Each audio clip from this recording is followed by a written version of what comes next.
বন্দে মাতরম, বন্দে মাতরম, বন্দে মাতরম। গতকাল আমি যখন রাস্তায় জল দিতে বেরোই তখন আমি আমাদেরই নিকটস্থ সাতরাপাড়ার আদিবাসী পাড়ায় পৌঁছই।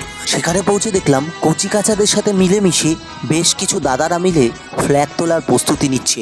হ্যাঁ, 1947 সালের এই দিনটাতেই আমাদের বীর যোদ্ধারা ইংরেজ শাসনের 200 বৎসরের সেই শাসনকে একেবারে মাটিতে মিশিয়ে দিয়ে আমাদের স্বাধীনতা এনে দিয়েছিল। সেদিন থেকে আজ পর্যন্ত আমরা কিন্তু এই দিনটিকে সেলিব্রেট করে আসছি স্বাধীনতা দিবস হিসাবে। আর আজীবন যতদিন বাঁচবো মাথা তুলে এই দিনটিকেই আমরা সেলিব্রেট করে যাব। হ্যাঁ, আমাদের দেশ কিন্তু একবারই স্বাধীন হয়েছিল আর একবারই স্বাধীন হবে, সেটা হলো 15ই আগস্ট 1947 সাল। জাতীয় পতাকাটি আকাশপানে তুলে ধরার পরে এই কচিকাচাদের মধ্যে ঠেলাঠেলি লেগে গিয়েছিল কে নেতাজি সুভাষচন্দ্র বসুর ফটোতে আগে ফুল দেবে এই নিয়ে। আমি বললাম সবাইকে আস্তে আস্তে তোমরা সবাই মিলে দাও। আর কচিকাচারাও সত্যি এত অমায়িক সেখানকার। তারপর তারা সারিবদ্ধভাবে দাঁড়িয়ে নেতাজির যে ছবিটি ছিল তাতে পুষ্প প্রদান করছিল আর দেখে ভক্তিতে সত্যি শ্রদ্ধায় মন ভরে যাচ্ছিল।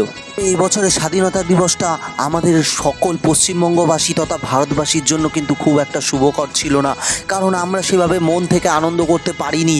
হ্যাঁ, প্রত্যেক বছর এই দিনে পিকনিক খাই, কত কিছু করি, তবে এই বছর কিন্তু তার থেকে বিরত থেকেছিলাম একটি কারণেই। সত্যিকারে বলতে এই স্বাধীনতা দিবসটি আমাদের দেশের মেয়েদের জন্য কিন্তু খুব একটা যে সেফটি স্বাধীনতা দিবস ছিল না তা প্রমাণ হয়ে গিয়েছে আর.জি. করের ঘটনা। হ্যাঁ, আর.জি. করের ঘটনা, যেখানে আমাদের ডাক্তার দিদিকে ওইভাবে নৃশংসভাবে ধর্ষণ করার পর মেরে ফেলা হয়েছে, তা নিয়ে কিন্তু আমাদের প্রতিবাদ জারি আছে।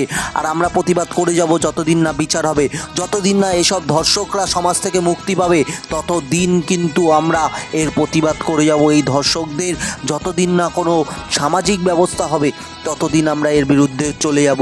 কচিকাচাদের নিয়ে আমরা ভারতের জাতীয় সঙ্গীত গেয়ে আজকের অনুষ্ঠানটি শেষ করলাম।